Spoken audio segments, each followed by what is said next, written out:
ई आकाशवाणी गोरखपुर है। अब रहुआ सभे वेद प्रकाश पाठक से भोजपुरी में समाचार सुने। राष्ट्र आज आपन 74वां स्वतंत्रता दिवस मना रहा हो। इस मौका पर प्रधानमंत्री नरेंद्र मोदी लाल किला के प्राचीर से देश के संबोधित करत कहना कि भारत के आत्मनिर्भर बने के चाही और घरेलू आ वैश्विक बाजार में उत्पादन खातिर अपने पुरहर प्राकृतिक संसाधनन का इस्तेमाल करे के चाही।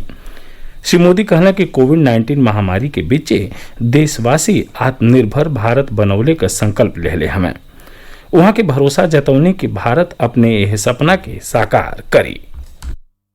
कोरोना वैश्विक महामारी के बीच 130 करोड़ भारतीयों ने संकल्प लिया। संकल्प आत्मनिर्भर बनने का, और आत्मनिर्भर भारत आज हर हिंदुस्तान के मन मस्तिष्क को में छाया हुआ है। आत्मनिर्भर भारत ये सपना संकल्प में परिवर्तित देख रहे हैं। आत्मनिर्भर भारत ये एक प्रकार से शब्द नहीं, ये आज 130 करोड़ देशवासियों के लिए मंत्र बन गया है।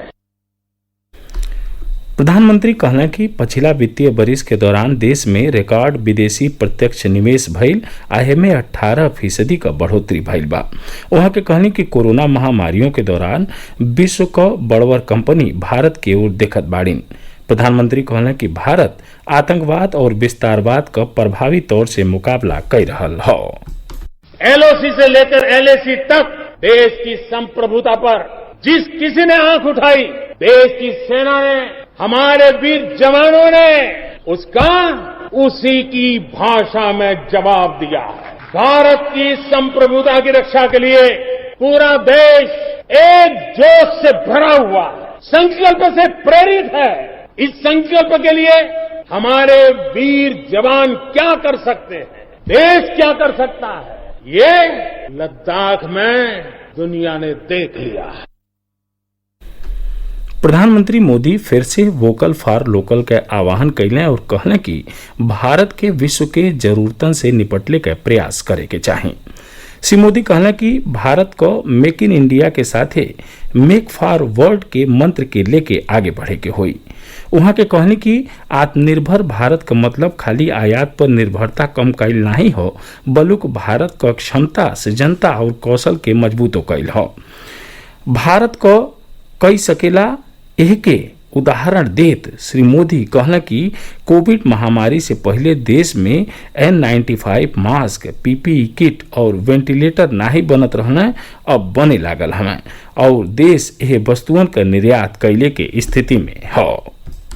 कोरोना के संकट काल में हमने देखा कि बहुत सी चीजों के लिए हम कठिनाइयों में हैं, हमें दुनिया से लाना है, दुनिया दे नहीं पा रही। हमारे देश के नौजवानों ने, हमारे देश के उद्यमियों ने, हमारे देश के उद्योग जगत के लोगों ने बिड़ा उठा लिया।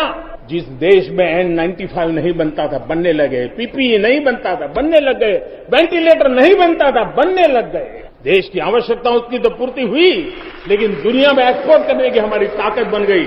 दुनिया की जरूरत थी आत्मनिर्भर भारत दुनिया को कैसे मदद कर सकता है, आज हम इसमें हम देख सकते हैं। प्रधानमंत्री कहला कि आत्मनिर्भर भारत बनौले में शिक्षा का महत्व वाला भूमिका हो। एक ध्यान में रखत नया राष्ट्रीय शिक्षा नीति ले आवल गई हो। प्रधानमंत्री कहला कि आत्मनिर्भर भारत बनौले में डिजिटल इंडिया का भी महत्व वाला भूमिका हो।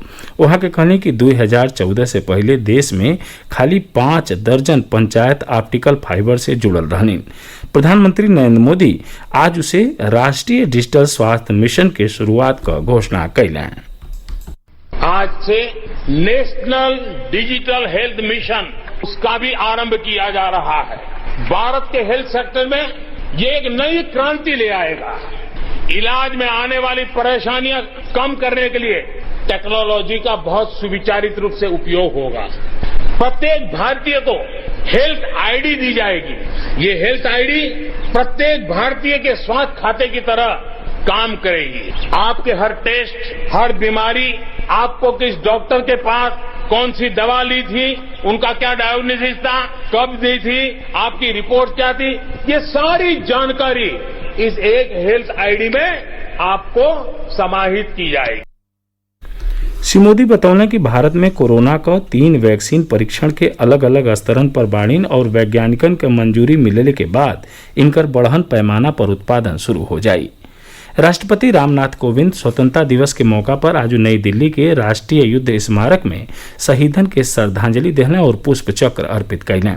एह मौका पर रक्षा मंत्री राजनाथ सिंह, प्रमुख रक्षा अध्यक्ष बिपिन रावत, सेना प्रमुख जनरल मनोज मुकुंद नरवणे, नौसेना प्रमुख एडमिरल करमबीर सिंह और वायुसेना अध्यक्ष एयर चीफ मार्शल राकेश कुमार सिंह भदौरिया मौजूद रहने।